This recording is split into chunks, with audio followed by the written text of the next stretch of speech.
उसके ही जस्ट बिल्कुल सामने बैठे थी ऐसी वो आजी, इतनी आगे बैठी थी वो। उधर से बिल्कुल पास में दिखता है उधर पंडाल।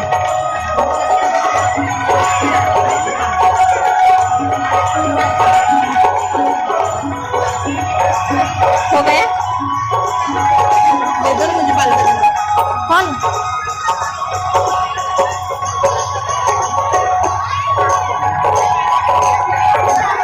जलगांव मेरा बड़ा बेटा चिराग चिरंजीवी सागर पुरुषोत्तम पाटिल 4 साल से यूपीएससी के एग्जाम की तैयारी कर रहा था। कहीं बैठी हो तो आज दिला सकती। इतनी मेहनत करी गुरुजी पर कोई फल नहीं मिला। 1 नंबर से कभी 2 नंबर से यूपीएससी में रह जाता था। अब 2022 में UPSC central armed police force का एक एग्जाम उसने भरना चाहा, पर उसने मेरे से कहा मां मुश्किल है कि इसमें मेरा हो। मैंने भी कह दिया सीवर वाला महाराज कहता है बेलपत्र पर शहद लगाकर शिव। गुरुदेव उसको विश्वास नहीं था, क्योंकि बच्चे हैं आजकल के, भरोसा नहीं करते। मेरे बेटे ने फिर वापिस वही क्रम करा। उसने बेलपत्र भी लिस्ट जो आना थी उस लिस्ट में 1 नंबर से रह गया। मेरा बेटा टूट गया। तो गाइस अभी जस्ट खाना खाया मैंने। लला बंद करना फोन, 1 मिनट बंद करो, मैं जरूरी बात कर रही हूँ, हटो। तो गाइस अभी देखो घड़ी कहाँ गई, बज रहे हैं 10:15। हाँ 10:15 बज रहे हैं और कुछ बजे नहीं आए हैं अभी तक। कथा में गए थे और मैं ना सोने चांदी की चीज़ें सब उतार के गई थी। कानों का ये वाले मोल के पहन के गई थी ना, तो ये एक खो गया मेरा। अब इसको भी निकालना पड़ेगा मुझसे ना। ये मोल के पहने नहीं जाते, मेरे कान एकदम दुखने लगते हैं, आदत नहीं है इसकी वजह से। तो गले का भी मैंने निकाल दिया था कि कहीं गिर जाए, क्योंकि वो जो मोती है ना वो भारी मोती है, कम से कम 10,000 तक का है।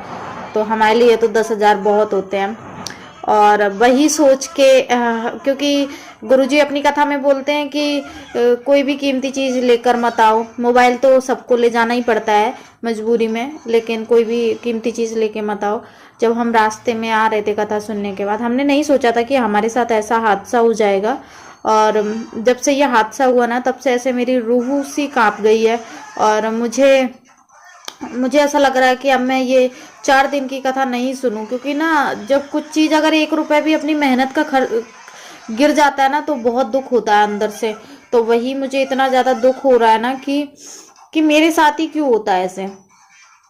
अभी दीपावली के टाइम पर, दीपावली के दिन मेरी चैन गिर गई थी, लेकिन वो मिल गई। लेकिन आज जो चीज़ खोई है वो पता नहीं मिलेगी भी कि नहीं मिलेगी इतनी भीड़ में।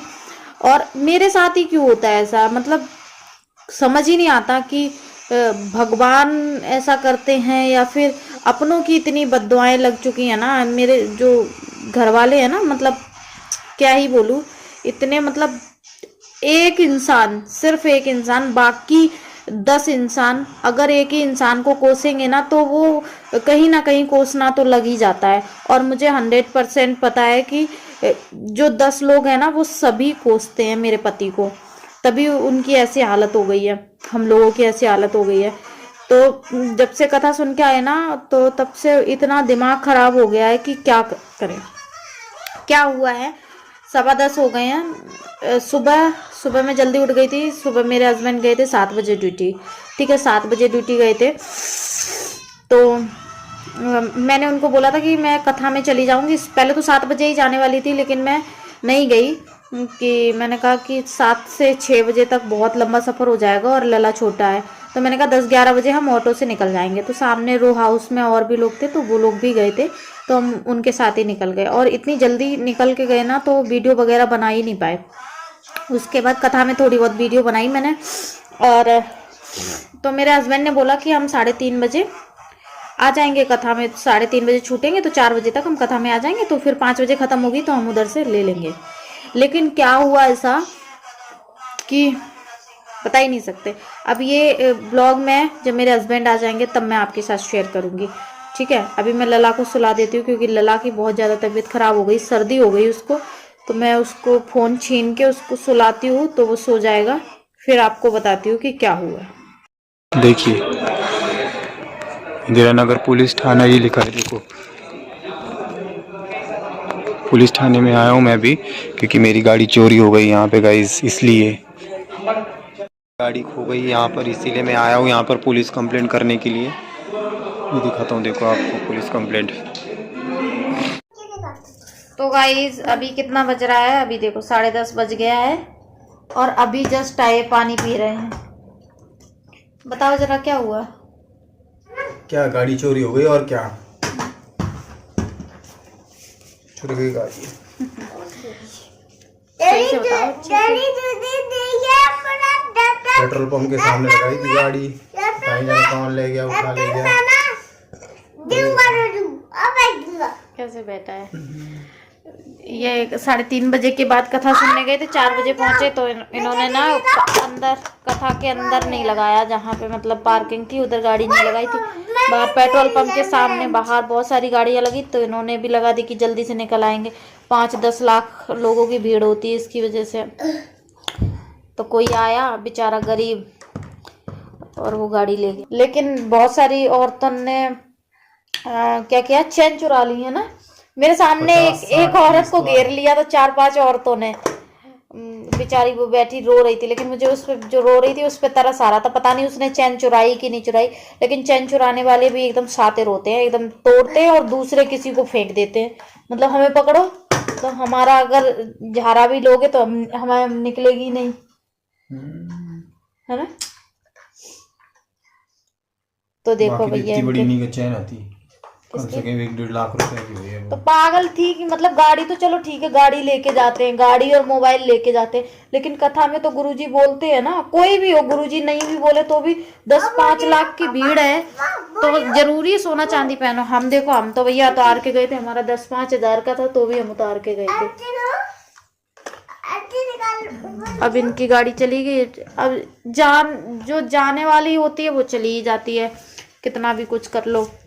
अगर मिलने वाली होगी तो मिल जाएगी, नहीं मिलने वाली होगी तो नहीं मिलेगी। बाकी पुलिस में कंप्लेंट तो करवा दी है ना। कच्ची कंप्लेंट करी, कल सवेरे फिर से करवानी पड़ेगी पक्की। कच्ची कैसी होती है? सिर्फ लिख लिया उसने कागज पे, बोले पेट्रोलिंग करेंगे आज रात में। पेट्रोलिंग क्या पेट्रोलिंग करेंगे? कुछ नहीं करेंगे। पेट्रोलिंग में अगर मिल गई तो तुरंत मिल जाए, ले जाओ। और नहीं मिली तो फिर आओ कंप्लेंट करवा के, फिर कल जाओगे करवाओगे तो कोर्ट में, कोर्ट कचहरी होगी है। फिर कोर्ट कचहरी मतलब कोर्ट में जाना पड़ता है। हाँ भाई, जब मिल जाएगी तो, नहीं मिल जाएगी तो क्या कहते तुम ही रख ले, 10,000-15,000 की गाड़ी है। कंप्लेंट कर देंगे फिर। तो देखेंगे कल ये जाएंगे तो पक्की कंप्लेंट कर देंगे। हाँ, करना चाहिए, लीगल करना चाहिए, क्योंकि ना फिर इन लोगों के ना ऐसे हाथ पैर जल्दी जल्दी काम करने लग जाते हैं अगर एक्शन ना ले तो, है ना। चोर लोगों का यही धंधा हो जाता है। तो अगर मिलनी होगी तो मिल जाएगी, भोले बाबा कृपा से, नहीं मिलनी होगी तो नहीं मिलेगी, है ना। लेकिन घाटा हो गया, कम से कम 70,000 की तो होगी गाड़ी है। 75,000 की उस टाइम पे ली थी मैंने। 75 की? फिर सोचो कितना बड़ा चूना लगा है। जान दो, अब कर भी क्या सकते हैं। हम तो अभी रो रहे थे, लेकिन अब मेरे आंसू नहीं निकल रहे। मतलब जब अपनी मेहनत का 1 रुपया भी चला जाता है बिना खाए पिए तो दुख होता ही है, लेकिन जाने अपनों की दुआएं साथ में हैं तुम्हारी, है ना। इनके इतने अपने साथ दे रहे हैं ना, इतनी दुआएं दे रहे हैं, तो कुछ ना कुछ तो होगा ही। उस दिन मेरी चैन बच गई, नहीं तो वो भी चली जाती है, वो भी 40-50 हज़ार रुपए की वो चैन चली जाती, वो बच गई तो गाड़ी चली गई। चलो फिर सो जाओ, कितने बज गए, 11:30 बज गए। तो गाइस मिलते हैं नेक्स्ट ब्लॉग में। कल जाएंगे कथा सुनने तो ब्लॉग बनाएंगे, नहीं जाएंगे तो कोई बात नहीं, मन तो नहीं हो रहा जाने का, अब देखो क्या करते हैं। जाओगे तुम कथा सुनने?